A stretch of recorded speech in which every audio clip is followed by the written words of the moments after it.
Hello there mermaids, my name is Alexandra with the Bucket List Mermaid, and today we are going to be talking about a heart-pumping, adrenaline-filled, water-based activity in Eastern Australia. That's right, we are talking about whitewater river rafting, the Tully River.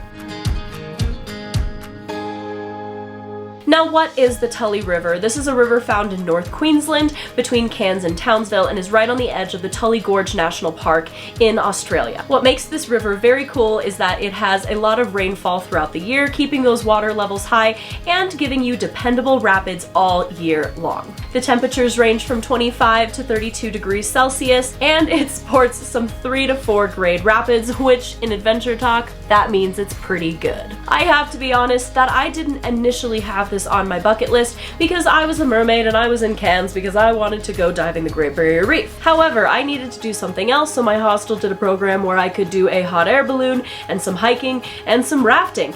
And I gotta say, that I don't know if it was the pristine backdrop, the waterfalls. At one point I got out of the raft and did a natural slide on my back. I don't know what it was, but I think it was the most underrated thing I did in Australia, making it unmissable for any adrenaline junkie who wants to check it off their bucket list. Now, I'm a Colorado local and we have a lot of options for rafting, although I must say that this one was just a wee bit more intense than anything I personally have gone to in Colorado, so therefore I would recommend doing it with a guide. Plus, they're normally locals who are knowledgeable about the area. I learned so much about Tully River as well as Tully Gorge National Park, and we got lunch included, and he told me everything, told me the parts that were safe. They provided all the necessary gear that I needed, like a helmet and a life jacket, and sometimes sturdy shoes and a dry bag, and it was overall just an incredible experience. I would totally go again. You might be thinking, what do I pack for a day trip to Tully River? First of all, know that you are going to get wet. Not only are you rafting, but there are some rapids that are pretty intense, and you could even fall out. I would not bring anything that you do not want to get soaked. With that being said, I would definitely bring at the very least a change of clothes and a swimsuit. Some companies provide it, but you would also need some sturdy shoes just so that you aren't hurting your feet if you have to push off of a rock or anything like that. I personally wore my Chacos, and that was just fine. If it does apply to you, definitely bring some sun protection.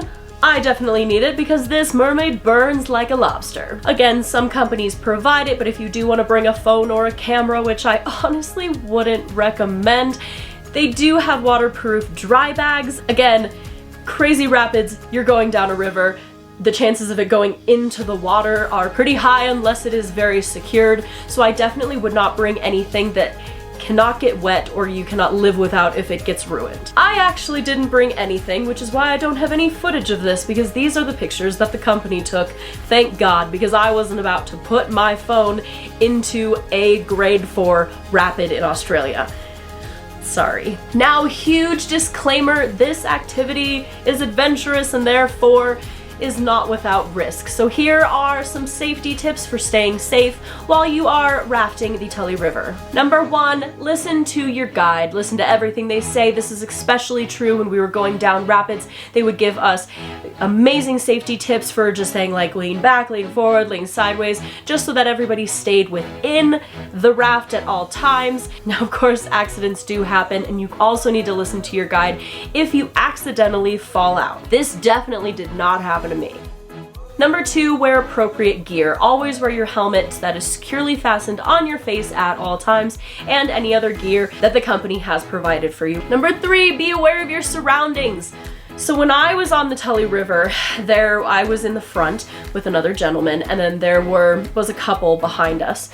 And when we went down the rapids, the man accidentally went forward and then went back and hit the girl in the face. Her nose started bleeding. She was totally fine and everything was fine, but it definitely made for some awkward things. And then we were like, is her nose broken? So it was kind of hard, but you don't necessarily, you can't control that. So just be aware of where you are at all times, then try to the best of your ability, especially when you are going down those rapids, to just be courteous to your neighbors and don't hurt them. Next, as we've already talked about, stay in the raft as much as you can. Again, accidents happen, things happen. In fact, I think when we were doing our safety briefing, they showed a blooper montage of people just falling out of the raft. So it does happen, but to the best of your ability, just for safety, stay in the raft. Next tip, Since it is a possibility that you will fall into the raft, just make sure that you have pretty good swimming skills. You don't need to be a pro athlete, but I definitely would not go in there if you have zero swimming experience whatsoever. Next, stay hydrated and don't forget to eat. It is a fun time, but it is still a physical activity.